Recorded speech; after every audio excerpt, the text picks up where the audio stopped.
తెలంగాణ ప్రజలకు వచ్చే సంవత్సరం 2025 అన్ని శుభవార్తలని చెప్పుకోవచ్చు. ఎందుకంటే కొత్త రేషన్ కార్డులు జారీ కావచ్చు, అలాగే ఇందిరమ్మ ఇల్లు కావచ్చు, రైతు బంధు కావచ్చు.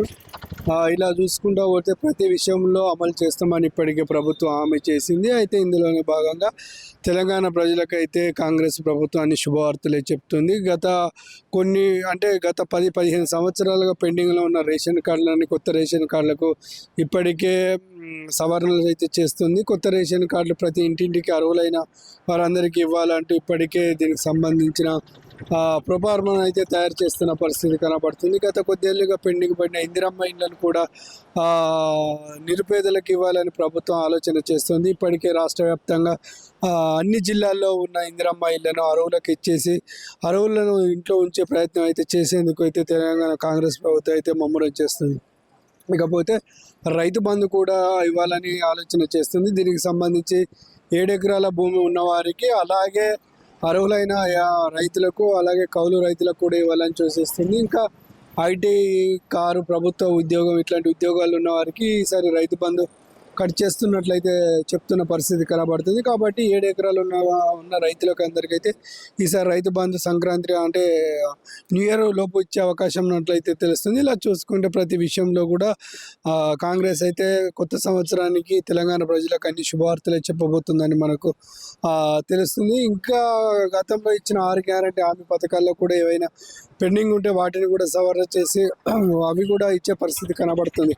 ఇలా తెలంగాణ కాంగ్రెస్ ప్రభుత్వం తెలంగాణలో అయితే అన్ని రానున్న రోజులు అన్ని మంచి పనులు చేయడానికి అయితే సిద్ధమవుతున్నట్లయితే తెలుస్తుంది.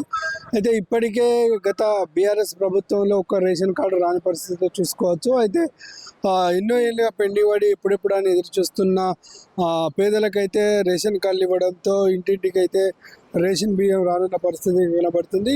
చాలామంది కొన్ని లక్షల కుటుంబాలు అయితే రేషన్ కార్డులకు ఇబ్బంది పడుతున్న పరిస్థితి. కాబట్టి ఈ రేషన్ కార్డు ఇచ్చేందుకైతే ఇప్పటికే మంత్రులు దీనికి సంబంధించిన సవరణ చేస్తున్నారు. ఇటు ముఖ్యమంత్రి, అటు మంత్రులు కావచ్చు. అలాగే ఇందిరమ్మ ఇండ్లు కూడా చూసుకోవచ్చు. ఇందిరమ్మ ఇండ్లు గత ప్రభుత్వంలో కేసీఆర్ డబుల్ బెడ్రూమ్లుగా ఉండేవి. వాటిని కాంగ్రెస్ ప్రభుత్వం వచ్చాక ఇందిరమ్మ ఇండ్లుగా మళ్ళీ పేరు మార్చడం జరిగింది. గతంలో రాజశేఖర రెడ్డి ప్రభుత్వం ఉన్నప్పుడు అయితే చాలామంది నిరుపేదలకి ఈ డబుల్ బెడ్రూమ్ ఇందిరమ్మ ఇళ్ళని అయితే ఇవ్వడం కూడా జరిగింది. కానీ కేసీఆర్ ప్రభుత్వం వచ్చాక కేసీఆర్ డబుల్ బెడ్రూమ్లో అయితే చాలా మందికి ఇవ్వలేని పరిస్థితి, కార్యకర్తలకే ఇచ్చిందంటూ దానిపైన అపోహాలు కూడా ఉన్నాయి. కాబట్టి ఈసారి ఈ సంక్రాంతికి ముందే న్యూ ఇయర్ లోపు అయితే ఈ అర్హులకి ఎవరైతే ఉన్నారో వారికి అందరికైతే డబుల్ బెడ్రూమ్లు ఇందిరమ్మ ఇండ్లు ఇచ్చేందుకు అయితే దీనికి కసరత్తులు చేస్తున్న పరిస్థితి కనబడుతుంది.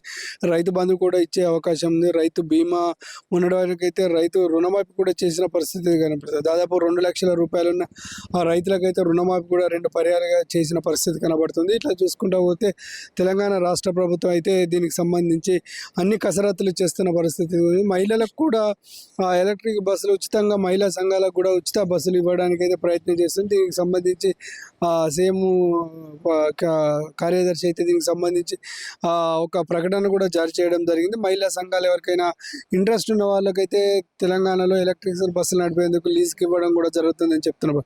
ఇలా 1 కాదు 2 కాదు అనేక పథకాలను ఈ కొత్త సంవత్సరం ప్రవేశపెట్టిన సంక్రాంతికి ముందే ఇవన్నీ అందాలే అర్హులకని ఇప్పటికే ప్రభుత్వం దీనిపైన కసరత్తులు చేస్తుంది. ఏదేమైనప్పటికీ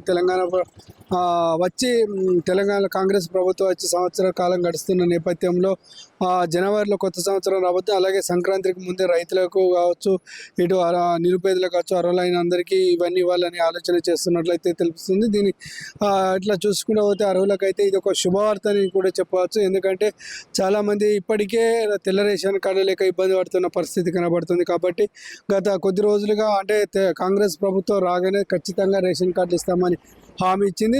దీనికి సంబంధించి హామీని నెరవేర్చుకునేందుకే ఖచ్చితంగా కసరత్తులు చేస్తుంది. దీనికి సంబంధించి మంత్రులు కావచ్చు, అలాగే ముఖ్యమంత్రి కావచ్చు, దీనికి సంబంధించి కసరత్తులు అయితే పూర్తి చేసిన పరిస్థితి ఉంది.